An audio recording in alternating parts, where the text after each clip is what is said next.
Bueno, seguimos hablando de ese interesante tema de los sueños.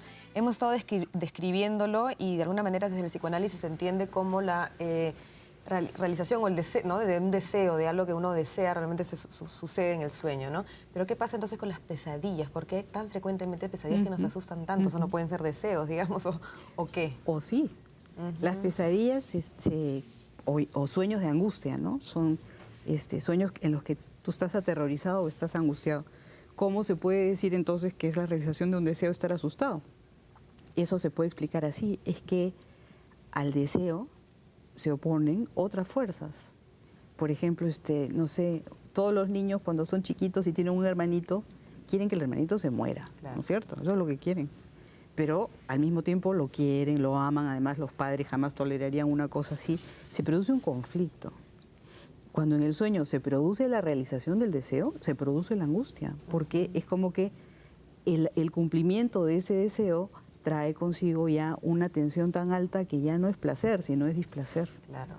Hay otras explicaciones más. Por ejemplo, a veces tenemos cosas en el cuerpo, ¿no? O hemos comido mucho en la noche, o estamos en una posición en la que no nos podemos mover, y entonces esa sensación de no poder hacer, no poderse mover, produce una sensación angustiosa que se incorpora al sueño. Claro. Y entonces el sueño se tiñe de esta angustia también. Pero como decía, en verdad, si uno hace y hace y hace la interpretación hasta sus últimas consecuencias, va a encontrar el deseo. Claro. Y no solamente un deseo actual, puede ser un deseo infantil, ¿no? Algo de cuando eras chiquito y no, ahí quedó, no pudo ser satisfecho y ahí está siempre queriendo empujar y actuarse y volverse realidad. Como no se puede, se sueña. Claro. Tú, Giselle, ¿cómo entiendes las pesadillas? ¿Cómo las ves? También como Pilar, pero también hay pesadillas que vienen de cosas que te amenazan, ¿no? Que tú percibes, pero no eres consciente, tan consciente, pero sí sientes una amenaza y lo manifiestas en tu sueño como una pesadilla. Más o menos estás hablando de las energías, por ejemplo, energías fuertes, negativas, por ejemplo, que uno puede si sentir. estás en un ambiente laboral hostil o algo que te fastidia y no eres tan consciente, pero tú estás sintiendo que hay una amenaza, que hay algo, pero no sabes identificar qué, es posible que lo empieces a soñar como una pesadilla, ¿no? Y ahí viene sueño que de repente subo escaleras y no dejo de subir y voy a llegar a mi trabajo y nunca llego y sigo subiendo, ¿no? O sueño que me caigo. O sea, son sueños que tienen que ver con amenazas que pueden estar en el presente. Giselle, y a propósito de lo que has dicho, vamos a hablar de los famosos sueños premonitorios. ¿Existen? ¿Son deseados? Explícanos un poco sobre la base de tu experiencia, lo de los sueños premonitorios. Yo he tenido sueños, digamos, involuntarios. Digo involuntarios porque, digamos, hasta cierta edad eran sueños que yo tenía y no los buscaba. Y de repente soñaba que, vamos a dar un ejemplo, ¿no? Que aparecía una mujer, una chica que trabajaba conmigo con la barriga, ¿no? Toda la barriga embarazada frente a mí. Y yo me sorprendía en el sueño, le decía, estás embarazada, ¿no? Y después iba y lo buscaba y le decía, oye, he soñado que estás embarazada, ¿no?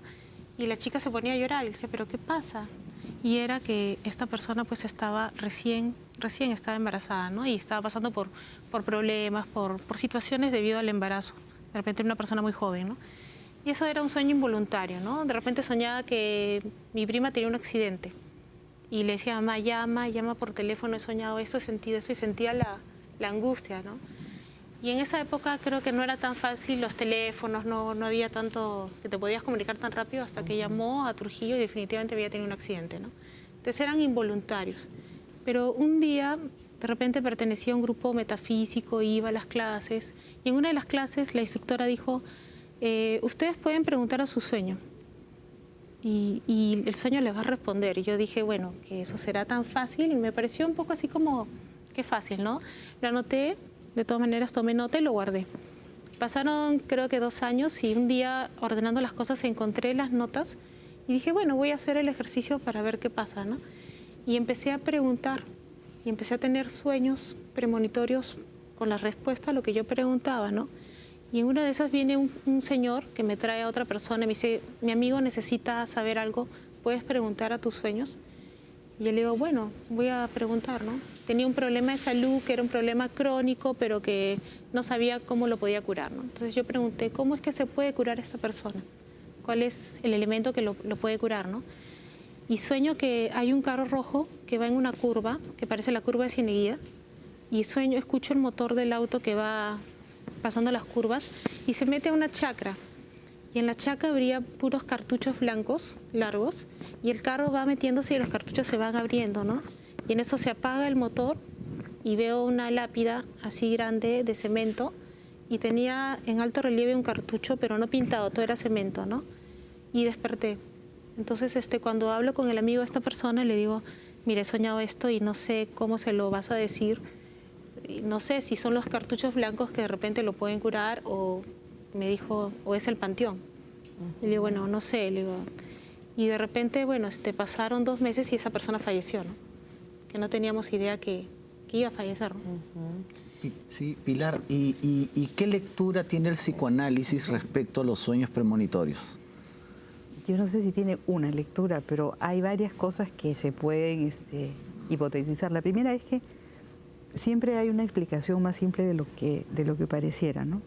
Pero, por ejemplo, esto que tú cuentas de la chica embarazada, yo no puedo saber qué significa tu sueño si tú no haces las asociaciones a ese sueño, pero sí puedo imaginarme que tú eres una mujer muy perceptiva, que conoces a esa chica, que algo habrás sentido, algo habrás visto, una lagrimita, o incluso tenemos nuestra parte animal, de repente algo has olido, que empieza a oler diferente una mujer embarazada que una mujer que no está embarazada. Como los niños que digamos, que van a tener un hermano, digamos, ¿no? Que sienten al primer mes de embarazo. Entonces,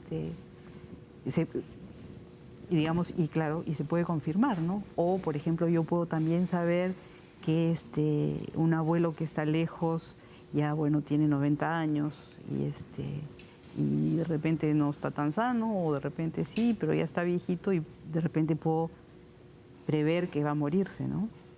Y entonces, efectivamente se muere, pero no necesariamente quiere decir, o sea, he hecho una premonición, pero no quiere decir que sea una premonición sobrenatural, sino es una premonición sobre la base de información que tengo y que no sé qué tengo, ¿no?